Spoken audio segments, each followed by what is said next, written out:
O'Reilly Auto Parts. All right, we are here on Fanfare Racing Radio for Timpers Bumpers Martinsville, the preview for the NASCAR O'Reilly Series. And joining me today is Jay Huseman. Jay, welcome to the show. We've got a lot to look forward to here. Yes, we do. And I was trying to sing the O'Reilly Auto Parts little jingle there to that music. I don't know. I know I'm not the world's greatest singer, but it wasn't quite matching up. All right. Well, let's go ahead and get into it. I think this race is going to be, there's a lot going on in this O'Reilly Auto Parts series. There's going to be a short track reset. It's really the first true Martinsville test with the new package. So that's going to be interesting to see. Championship contenders just might face a reality check here. We'll see. Will there be any new faces that enter the spotlight this weekend? Time only tells. And who masters the paperclip first? Then we've got deep field, high drama potential, and momentum swings after early season chaos. 250 laps of pure survival for this O'Reilly Auto Parts series. Your thoughts before we get into the preview? Yeah, I mean, we can talk about some of those things and answering those questions, but the race itself is going to have to. Talk about some of the top contenders. Again, Martinsville is one that it seems to either hit it or you're not. And that doesn't necessarily mean veteran, because we've seen some young guns first time or second time early on in their career master Martinsville and just never let it go. Some other drivers, it has taken time or not even happened. They're just there to ride it out and get some points and not have it hurt too bad. And that comes from some veterans. Yeah, it does. Okay, so let's get right into our preview here. The NASCAR O'Reilly Parts Series will be racing the NFPA 250 at Martinsville Speedway. This track is a 0.526 mile asphalt oval. The race is Saturday, March the 28th, starting at 3:30 p.m. Eastern Time. It is going to be available on the CW network, which is the home network of the O'Reilly Parts Series. Their coverage starts at 2:30 p.m. Eastern Time for pre-race coverage. Also, there's radio coverage on MRN, Sirius XM NASCAR Channel 90. They are racing a distance of 131.5 miles over 250 laps. Stage 1 is 60 laps ending on lap 60. Stage 2 also 60 laps ending on lap 120. And then the final stage is 130 laps ending on lap 250. The practice and Kennemental pole qualifying is going to be available on the CW app. That starts at 4:30 p.m. Eastern Time.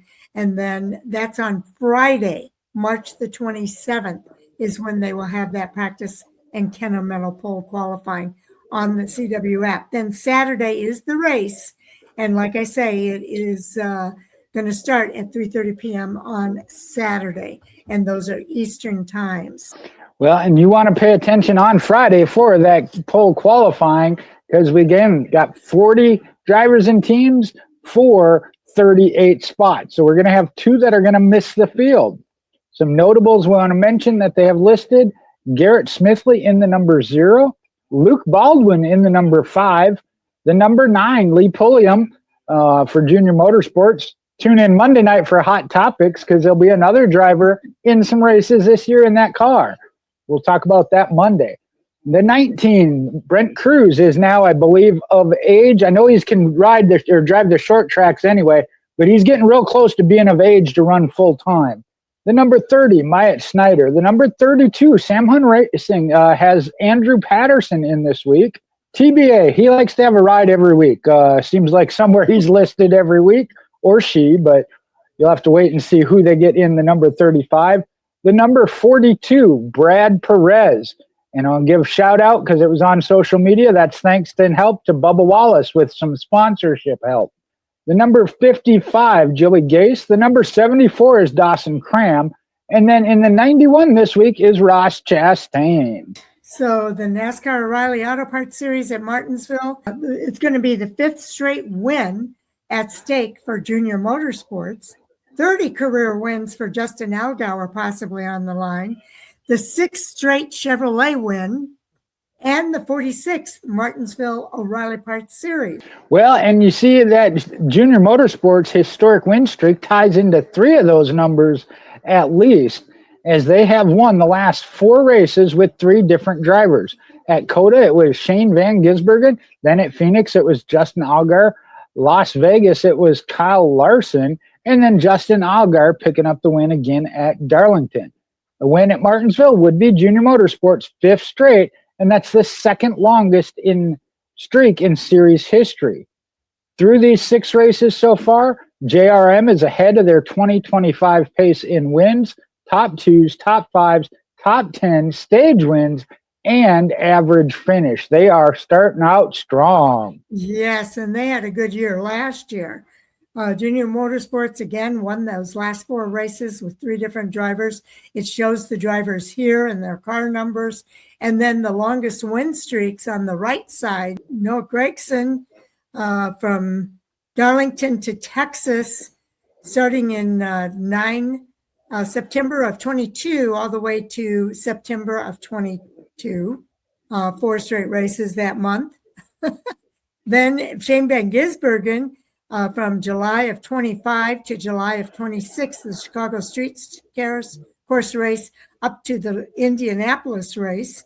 And that was Shane Van Gisbergen and Connor Zilisch. Then in August of 25 to September of 25, Connor Zilisch by himself had a 4-race streak. And then active is Justin Allgaier with 2, Shane Van Gisbergen with 1, and Larson with 1.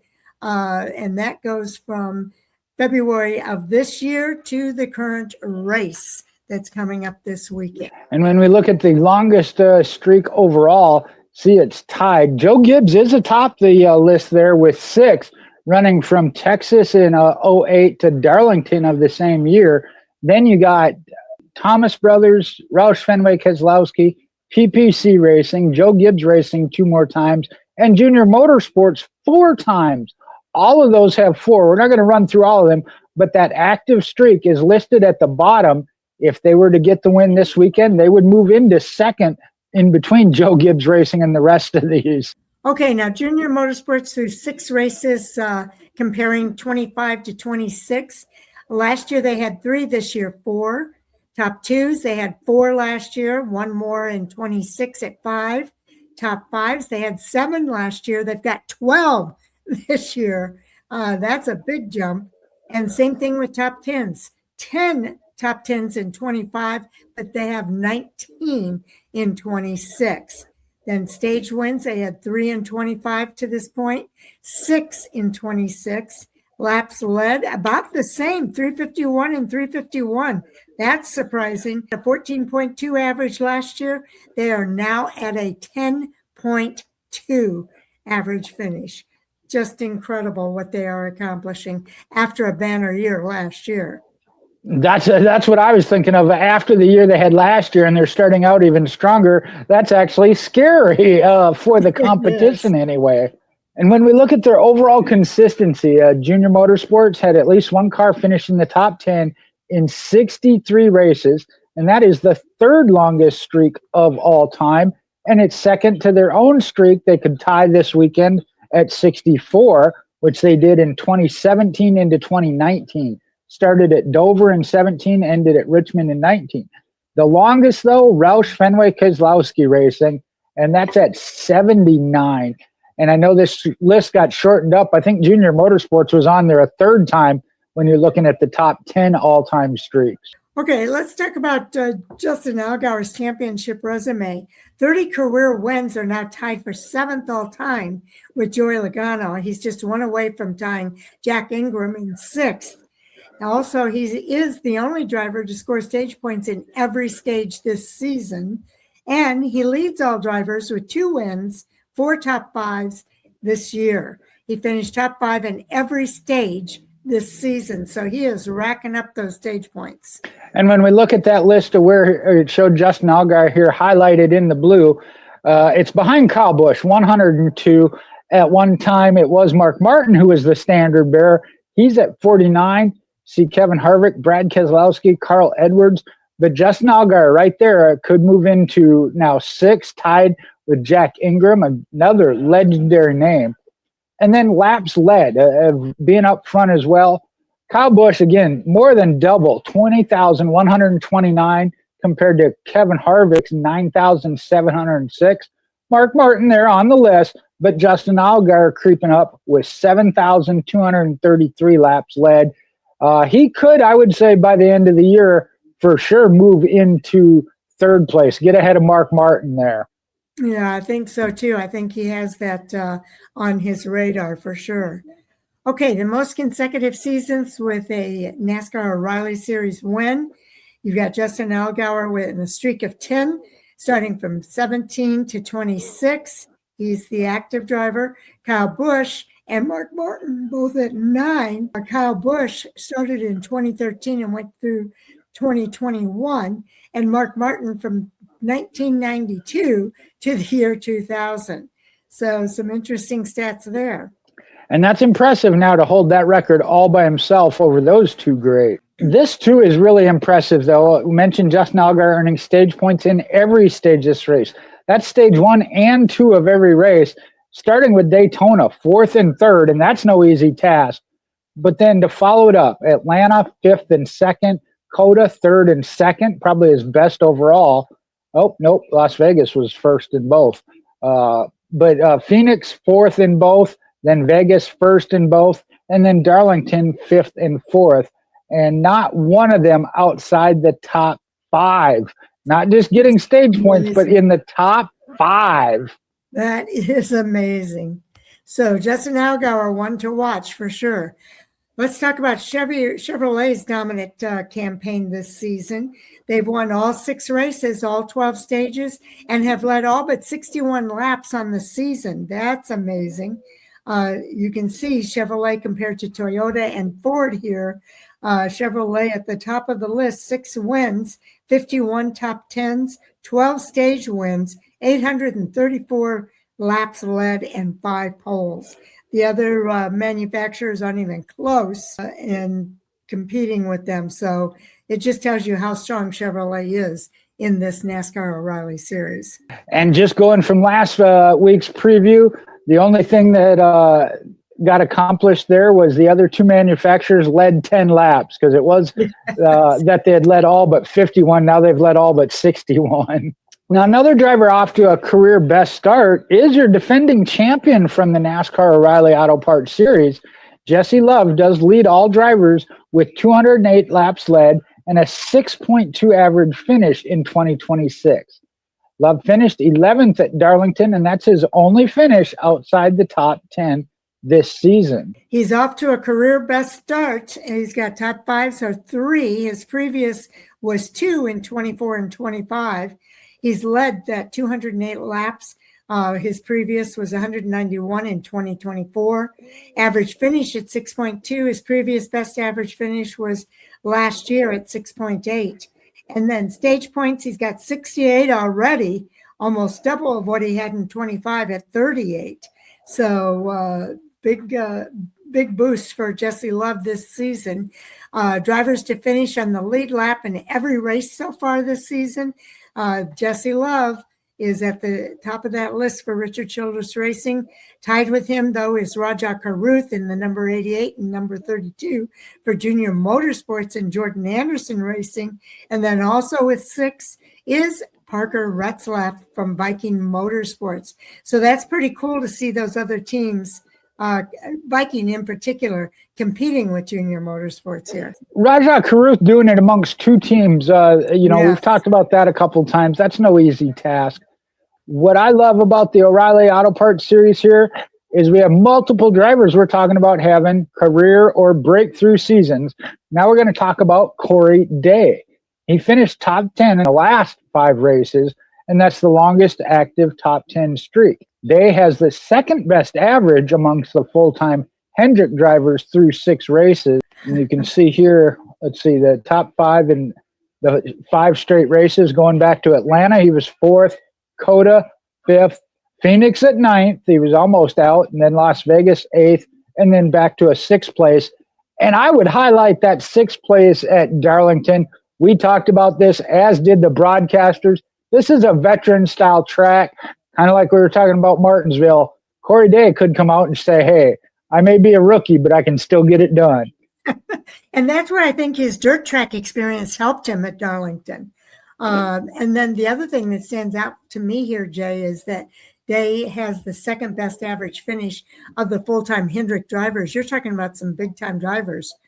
For him to have the 2nd best average finish is pretty impressive. It is, and that's what I think this next chart there breaks it down. Hendrick Motorsports full-time drivers in the first 5 of a season. In 2002, Jack Sprague had 1 top 5, 5 top 10s, and an 8.2 average finish. So that's pretty amazing. Brian Vickers in 2003 had no top 5s, but he had 2 top 10s, 18.2 average finish. And in 2004, it was Kyle Busch, 2 top 5s, 3 top 10s, 11.3 average finish. Kyle Busch, and again in 2006, with 1 top 5, 2 top 10s, and 19.2 average finish. And look at this with Corey Day this season. Already, Corey Day has the 2 top 5s, 5 top 10s, and the 2nd best average finish at 9.8. That's just incredible. It is. And when we go down a little bit further here, the drivers that have finished top 10 in 5 straight races, Kyle Busch's streak went 10 races from Bristol of 04 to Dover of 04. Vickers at 7, as well as Casey Mears. Vickers in 03 from Dover to New Hampshire. And then Casey Mears from Texas to Dover. His in 07, Vickers in 03. In 04, Kyle Busch did it again from August of 2004 at IRP, and then Dover in the September of that year. Corey Day on this 5-race streak right now, started at Atlanta. And I don't know how far down Dover goes, but looking at that, every one of them either started or ended at Dover. If Corey Days can continue to Dover, he'd rank up there near Kyle Busch. Yes, indeed. That's pretty impressive. He has been impressive, I will say. Corey Day's most experience on paved ovals. He has 5 starts at Bristol, 1 in O'Reilly, 3 in trucks, and 1 ARCA. In Martinsville, it's 4 total starts, 2 in the O'Reilly series, 2 in trucks, and none in the ARCA Menard series. And then Kansas, he has 3 starts at Kansas with 1 in the truck series and 2 in the ARCA Menard series. 3 at Las Vegas, 2 of those are at the O'Reilly series, 1 in the trucks. And in Phoenix, 2 in the O'Reilly series and 1 in the ARCA Menard series. Corey Day ran a limited schedule in the ARCA Menard series. So for him to be doing this well already, I think speaks volumes. I would have to agree with that, as that's normally the training ground. Although some of the late model stuff he did, some of these shorter tracks we're going to see, he will have experience on. The thing I noticed there of already having 4 races on at Martinsville in the NASCAR's top 3, the O'Reilly Auto Parts and the Truck Series, I think that bodes well for him. And he's got Hendrick Motorsports behind him. Their history at Martinsville across the board is unbelievable. So keep your eye on what Corey Day does this weekend. And we talked about turning the ship around, writing a season. Joe Gibbs Racing appears to be doing it. They have now had back-to-back runner-up finishes after not having a top 5 in the first 4 races of the year. When we look at their early season struggles and the turnaround, the best finish, the first 3 races was 6th. Last 3 races mentioned is 2nd. Top 5s, none. They've now had 3. Top 10s have stayed the same, 4 in each section, the first 3 and the last 3. But they did have 4 DNFs in the first 3 races, only 2 in these last 3. And here's where it pays dividends. That average finish was 18.9. They have shaved it down to a 15.3. Yeah, that's pretty fantastic. I'm glad to see them getting that turned around. Okay, let's look at the season stats and storylines. Austin Hill leads all drivers with 3 stage wins this year. 6 different drivers have won the fastest lap award this season. That includes Raja Caruth at Daytona, Jeff Burton at Atlanta, Shane Van Gisbergen at Coda, Jesse Love at Phoenix, Sam Mayer at Las Vegas, and Justin Allgaier at Darlington. 11 different organizations have at least one top 10 finish this season, and 2 of the next 3 tracks are in the 2026 chase. So these races are important for these drivers. And we've talked about Corey Day's top 10 streak. Let's talk about some other drivers. Jesse Love had one going from Daytona to Las Vegas at 5, no longer active. And then Justin Allgaier and Sammy Smith are both active at 4. So they're trying to keep pace with Corey Day. Allgaier started at Coda, as did Sammy Smith. And the current active, see them there breaking all 3 of them down. The other one that's on the list there, though, at 3 is Sheldon Creed. So, again, those are Corey Day, Justin Allgaier, Sammy Smith, and Sheldon Creed, all on active streaks. And ones to watch, I think, coming into Martinsville, because it can help them or hurt them, and that's what we'll find out when the race is over. Okay, now the most team top 5s this season, Junior Motorsports, we mentioned they've got those 12 top 5s in 27 starts. Richard Childress Racing comes in at 5 with 12 starts. Haas Factory Team, 4 with 12 starts. Joe Gibbs Racing, 3 and 24 starts. And Hendrick Motorsports, 2 with 6 starts. The best team average finish this year, looking at the team itself, Richard Childress at the top of the list at 9.1 in 12 starts. Hendrick Motorsports at 9.8 and 6. Junior Motorsports 10.2 and 27. Haas Factory Team 12.7 and 12. Viking Motorsports 16.7 and 11. And Joe Gibbs Racing 17.1 in 24 starts. So some interesting stats there from a team perspective. I think that's kind of always fun to look at. And this next one I get to cover kind of fits in my wheelhouse, as I've been watching organizations this year for some reason. But we'll look at the top 10s in the first 6 races of 2026. Now, Junior Motorsports looks really dominant with 19, and that's good. I'll explain that in a minute. But Daytona, they had 4, Atlanta 1, Coda 3, Phoenix 3, Las Vegas 4, and Darlington 4. They often run 4 or 5 teams compared to some other teams that only run 2 cars. So just keep that in mind. But it's still very impressive, no doubt. 4 at Daytona and Vegas and Darlington, that means they had them all up there. So got to give them that credit. Now, Joe Gibbs Racing, and we mentioned they're kind of had a slow, sluggish start, though. They've got 8, 2 at Atlanta, 2 at Coda, 2 at Vegas, 2 at Darlington. Richard Childress Racing also has 8. Theirs is a little more spread out. 2 at Daytona, 1 at Atlanta, 2 at Coda, 1 at Phoenix, and then 2 at Las Vegas. Here's what ones I find interesting. Haas Factory Team, a 2-car team. They've already got 7. 2 at Atlanta, 2 at Phoenix, 1 at Vegas, and 2 at Darlington. And then Jordan Anderson Racing, a good solid start to the season. They had 2 at Daytona, 1 at Atlanta, 1 at Coda, and 2 at Phoenix. Hendrick Motorsports on down there, you see it's 4, 2 for Viking Motorsports, which again, they're in the process, should be 3 because they had 1 at Atlanta, Phoenix, and Darlington. But you see these others, these are organizations that are building and showing that improvement, which I get really excited about.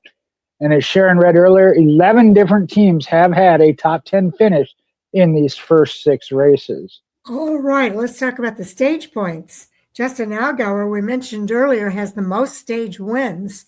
He's got a total of 94 stage points and 2 stage wins. Carson Kabapel has 77 stage points, but no stage wins. Jesse Love, 68 with 2 stage wins. Austin Hill, 41 with 3 stage wins. So he has the most stage wins with his 41 points. Brendan Jones at 34, no wins. Sam Mayer, 28, along with Sammy Smith. They both have one stage win. Raja Caruth at 27 with one stage win. Parker Retzlaff also at 27, as is Sheldon Creed. But the last two there, Retzlaff and Creed, do not have any stage wins. Allgauer and Kvapil scored the most stage points, more stage points than Max in a single race, which is 76. They are off to that dominant start. And we already read here, you can take another look at the Fast Lap Awards for the year, the 6 different drivers. And I like that, seeing the 6 different drivers on there. But then we get into a couple more rising stars with the career best seasons. Sammy Smith off to a career best start as well as the others we've talked about. He's got 3 top 5s already this year. His best previous was 2 in 2023. He's one up to his top 10s. He's got 5 over 2024 when he only had 4. The average finished 9.7 under 10, where his previous best through 6 races was 12.8, and that was in 2023. Next up, we've got Parker Retzlaff. He had a great Darlington race here in this season. And he was 5th. He started 5th, finished 8th, was 6th in stage 1 and 5th in stage 2. That's his best on this list. Anthony Alfredo at Phoenix was his best. He had a 4th start, 10th finish, 11th stage at stage 1, and 17th at stage 2. Next up is Texas for Matt DiBenedetto. He had and this goes back to last year. He had an 8th, a 15th, a 13th, and a 21st for start, finish, stage 1 and stage 2. And then at Miami in 25, he had a 10th start, 36th finish, 17th stage 1, and 21st stage 2. Only Viking Motorsports driver to start and finish top 10 while we're earning stage points in both stages. So that's pretty interesting. And it compiles there why I've talked about Viking Motorsports as one of those teams, and we'll compare their 25 to 26 season. So in 2025, they had 33 starts.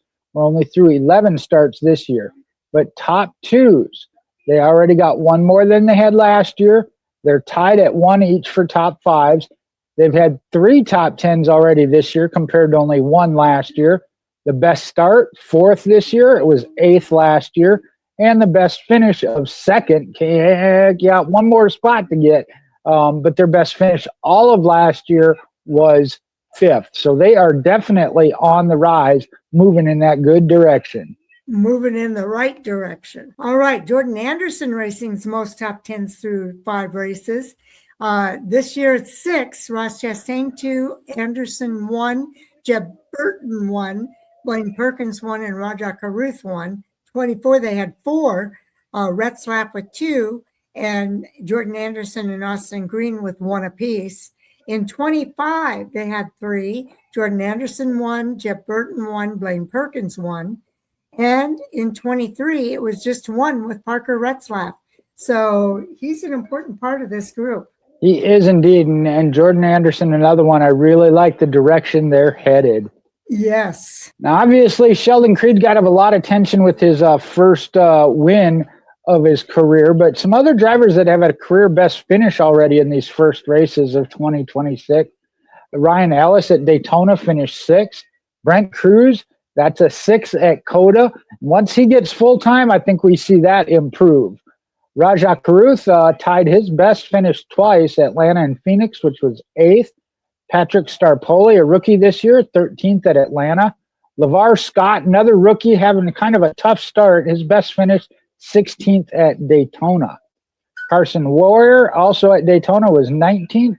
Luke Fenhaus and Gio Ruggiero, theirs came at Atlanta with the 20th and 24th, respectively. Again, second half of the season, I see those numbers coming way down. Yes, I would agree with you. Okay, the rookie snapshot here, Brent Cruz at the top.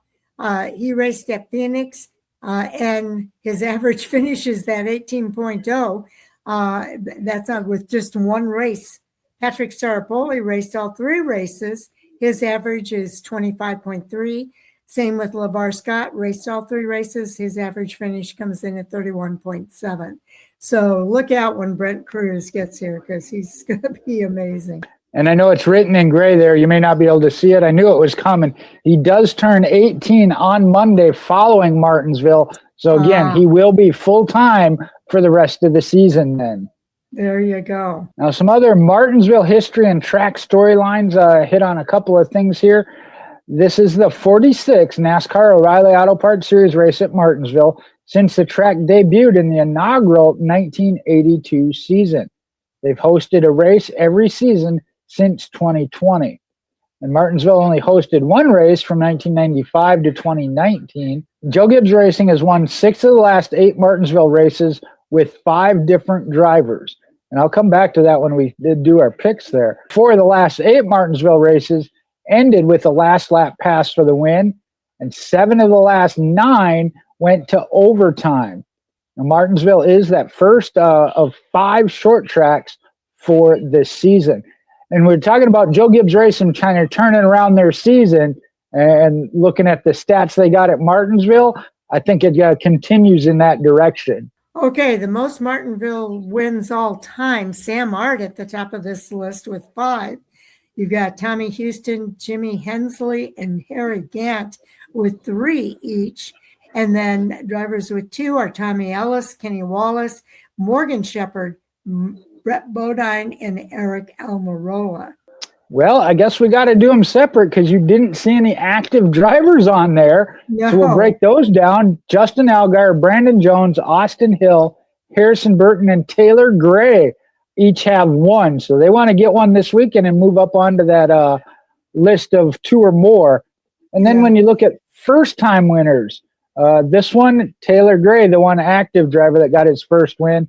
We'll see if we can add somebody else. But Sam Art with the Thomas brothers, Brett Bodine with Hendrick Motorsports, Brad Teague, with Henderson Motorsports, and then Jeff Burton did it with Sam Art Motorsports, Josh Berry with Junior Motorsports, I remember his, and then I mentioned Taylor Gray just last year. Now, Joe Gibbs Racing won 6 of the last 8 Martinsville races, so they are probably the team to watch this weekend.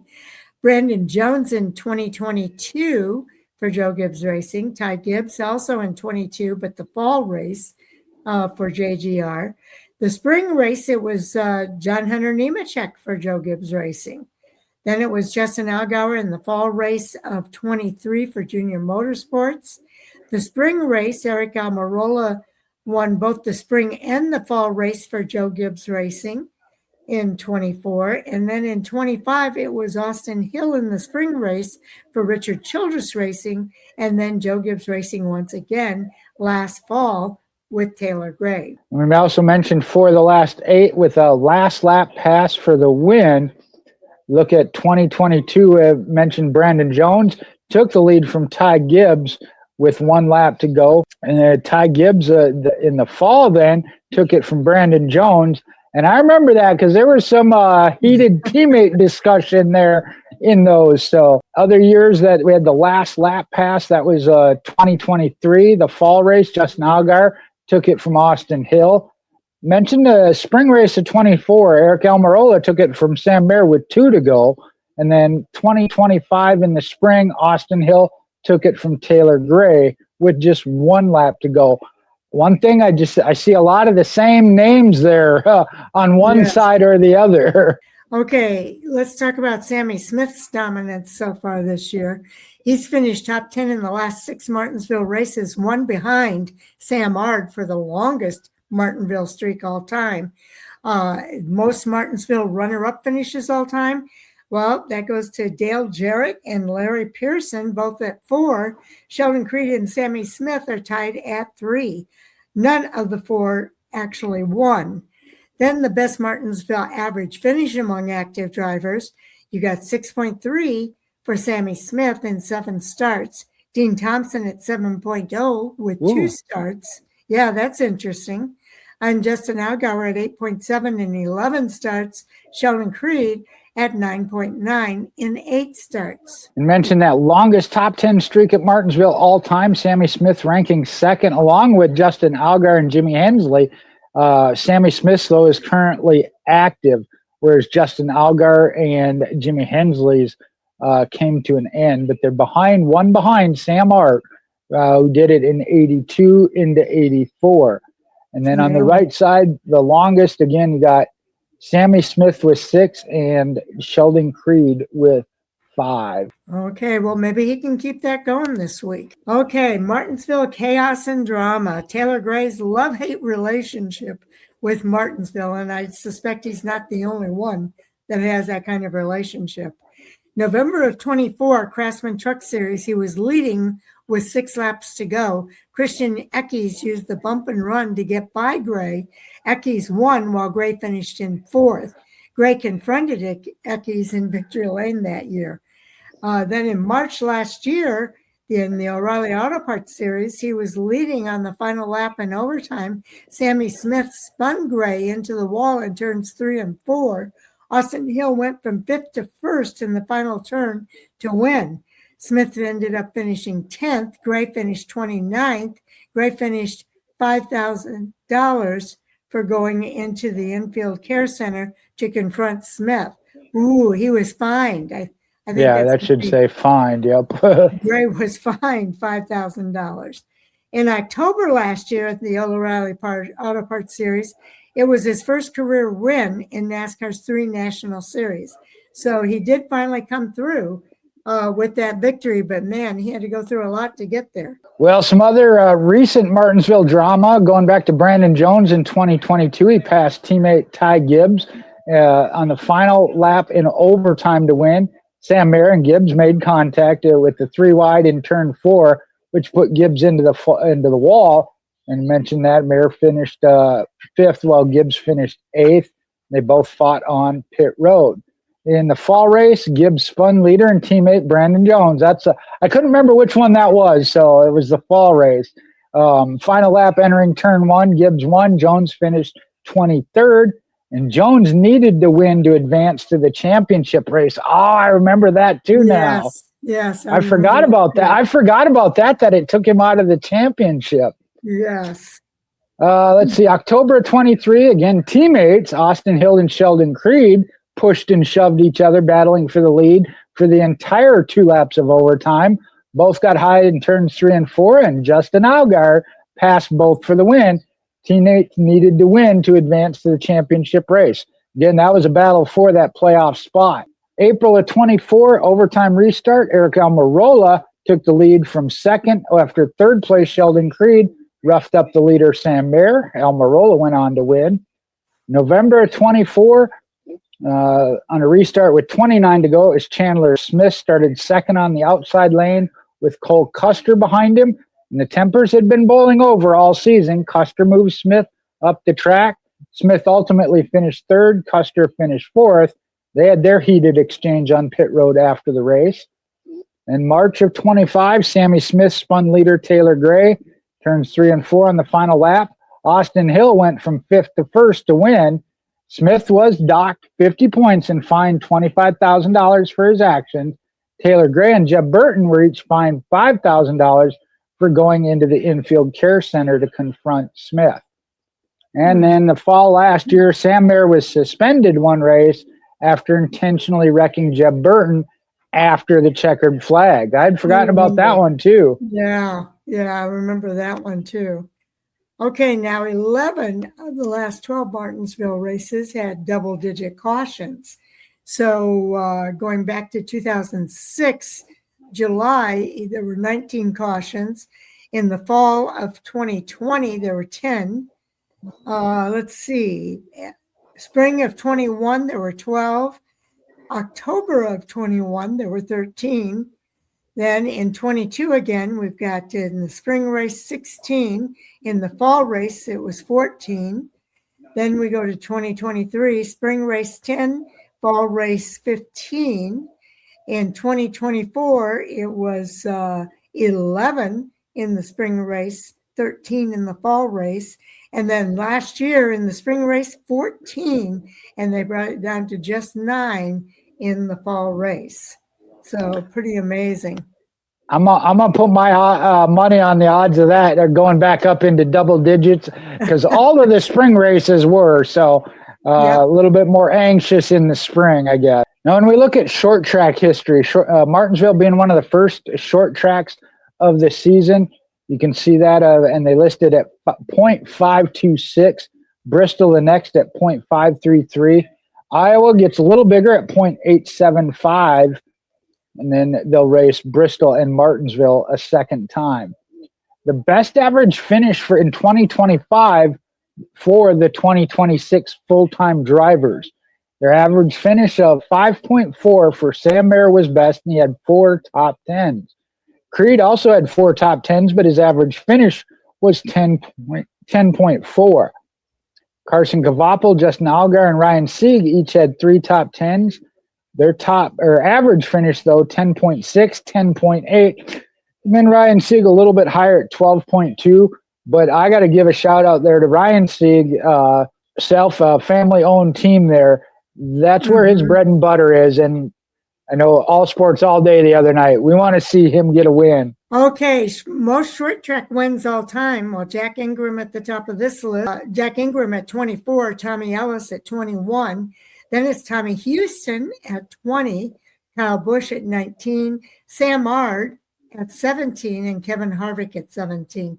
And Kyle Busch is the only active driver on that list, although he's active in Cup, not Xfinity.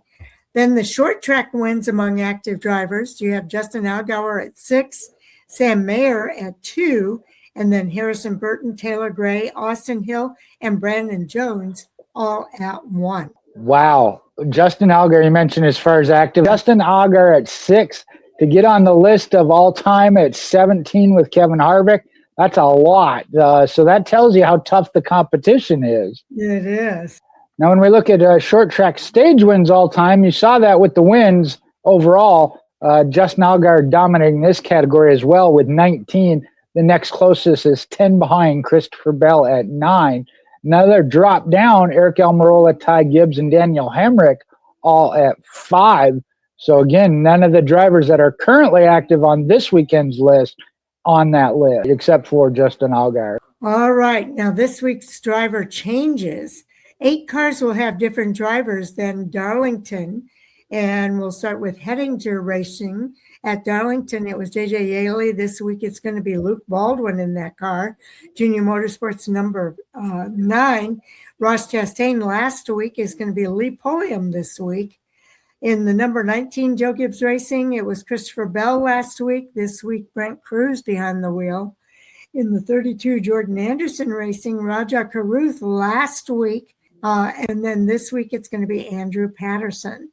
In the 35 Joey Gase Motorsports, well, now we've got our answer. Who's in that number 35, Jay? It was Matt DiBenedetto at Darlington, but it will be Justin Carroll behind the wheel for Joey Gase in the number 35. In the number 42 for Young's Motorsport is Nathan Bird last week at Darlington. It'll be Brad Perez this week. Junior Motorsports number 88 had Kyle Larson behind the wheel last week at Darlington. This week it'll be Raja Caruth. And then last week, the number 91 for GGM Racing, it was Alex LeBay. This week, Ross Chastain is behind the wheel. And we do have 4 drivers that are attempting to make their O'Reilly Auto Parts Series debut. Mentioned Luke Baldwin there in Hettinger Racing number 5. He's a 2-time Smart Modified Tour champion. Lee Pulliam in the number 9 Junior Motorsports is a 4-time NASCAR Local Racing Series champion. And in the TBA, Justin Carroll in the 35 Gase Motorsports is part-time in the Trucks Cars Tour and NASCAR Local Racing. And Andrew Patterson for Jordan Anderson Racing, he's been an employee since the team's inception in 2021. Oh, I'll have to apply for a position at Jordan Anderson. Maybe I'll get to drive. There you go. All right. Now, Brent Cruz is returning. We mentioned his birthday is the day after the Martinsville race. So Brent Cruz is back in the Joe Gibbs Racing number 19 this week in the 19, and he'll be in that 19 for the remainder of the season. He turns 18 on the Monday after Martinsville. He finished 6th in his series debut at Coda. He led 5 laps there. And then he scored stage points in both stages at Phoenix and finished in 18th place. He enters Martinsville 73 points outside of the chase cut line. So I've got a feeling he's going to get up that list and into the chase before it's all said and done. Yeah, with what we've seen from him so far, being in the 19 of Joe Gibbs Racing, we know he can. I'll just say that. I know it seems like a big deficit, but his stats of what he's done so far in limited starts, I think we'll see it. Give you a little more details on Lee Pulliam as he looks to make his debut. He's a short track star, 4-time NASCAR Local Racing Series champion in 2012, 13, 15, and 17. He's made 6 ARCA East starts in 2014 with 2 top 5s at New Smyrna and the Daytona backstretch. He won the Valley Star Credit Union 300 late model race at Martinsville in 2011 and 2014. And he won the Thunder Road Harley-Davidson 200 late model race at South Boston Speedway, a record 6 times, all consecutive from 2011 to 2016. And already South Boston Speedway has named a section of the grandstands for him in 2015. I'm trying to remember his age because when I looked at that earlier, but I don't see it here. I want to say like 39, somewhere in there.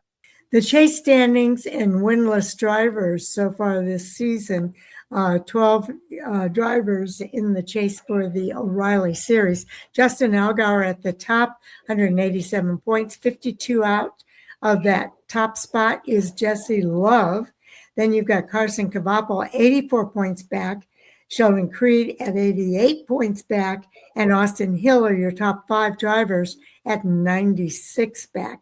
Then we get into triple digits as far as being out of that first place. Sammy Smith, Corey Day, Brandon Jones, Parker Retzlaff, Raja Caruth, Sam Mayer, and Taylor Gray in the top 12 right now. And then if you're looking at those people below that cut line, it's William Sawalich. He's 13 points out of first, away from the cut line. Brendan Poole, 16 points away from the cut line. Jeb Burton, 17 points away. And Anthony Alfredo, 19 points out.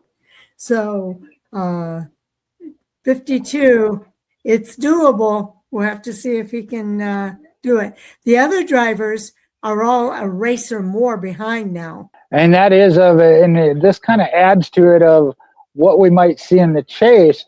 Justin Allgaier already out front for the regular season just to get to the chase. But these chase tracks at Phoenix in March, your winner was Justin Allgaier. Then it was Las Vegas where Kyle Larson won. Darlington, Allgaier came back and won. We're looking at Martinsville, will be race number 8 in the chase.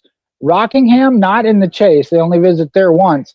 But Bristol is race number 3 in the chase. So far, 2 of the 3 have been Justin Allgaier. So that doesn't bode well if you're trying to not just catch him here in the regular season, but contend with him in the chase. All right. Now, full-time drivers to win in the O'Reilly Auto Parts Series. Justin Allgaier has those 30 wins. Next closest is Austin Hill with 15. Then we go down to single digits. Sam Mayer with 8, Brandon Jones 7, Harrison Burton 4, Jesse Love and Sammy Smith with 3, Jeb Burton and Jeremy Clements with 2, Nick Sanchez, Taylor Gray, and Sheldon Creed all have 1. So 12 full-time drivers have 1. Full-time drivers still looking for their first to win in the O'Reilly Auto Parts Series. At the top of the list, Ryan Sieg, 406 starts. His best finish is 2nd. Josh Williams, 253 starts. Best finish of 6th. Brennan Poole, 196 starts. 2nd place is his best. Ryan Ellis, 170 starts. 6th is his best. Anthony Alfredo at 157 with 3rd is the best. I'm just going to do the ones that are over 100 here. Josh Bilicki, 133 with 8th is his best finish. Kyle Sieg, 127th is his best finish. And Blaine Perkins at 114 with a 6th place best finish. Parker Retzlaff at 113 with 2nd as his best finish. Some others that have second as their best finish, Carson Kvapil in 48, William Sawalich in 40, Austin Green 27 starts. Everybody else is back behind that. So some interesting stats there. It's going to be fun to watch. Yeah, there's a couple over there I think could get their first win. There's a couple I'd like to see get the win.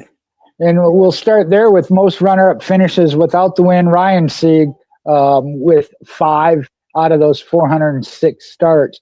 Carson Kvapil, the only other active driver in 48 starts, has 4 second-place finishes already. And that's in both categories. I think Kvapil really could. I see getting it this year. Sieg, I would really like to. I just don't know if they're as close this year as they've been in the past. Most career laps led. Ryan Sieg also on there, 423 compared to Brian Scott's 659. And Davey Allison in between there, 474, all of them with the best career finish of second. If you can believe that, Davey Allison did not get a win in the O'Reilly Auto Parts Series. Okay, now wins by rookies in recent seasons. Going back to 2016, there were 4, then there were 5 in 17, 9 in 18 for the high. Then you got 1 in 2019 for the low. And then going to the most recent seasons, the 5 in 21, there were 4 in 24, SVG with 3, Jesse Love with 1. Connor Zilic did have a win then, but it didn't count toward his rookie status. In 25, when he was a rookie, he had 10, and Sanchez 1 to make up that total of 11. And then on the other side of on the right side here, we've got most wins by rookies. Connor Zilic tops that list last year with his 10 wins. Christopher Bell, second closest at 7 in 2018. And then it was Greg Biffle, Kyle Busch, and Carl Edwards, each with 5 in 2001, 2004, and 2005. And we are still watching this year a all-time series record career milestone. Jeremy Clements will break Kenny Wallace's record for all-time series starts at the Naval Base Coronado in San Diego, California on race number 18. And you can see on the right side where those starts rank. If he makes every start, Algar will finish the season with 537, which would move him to 3rd all-time.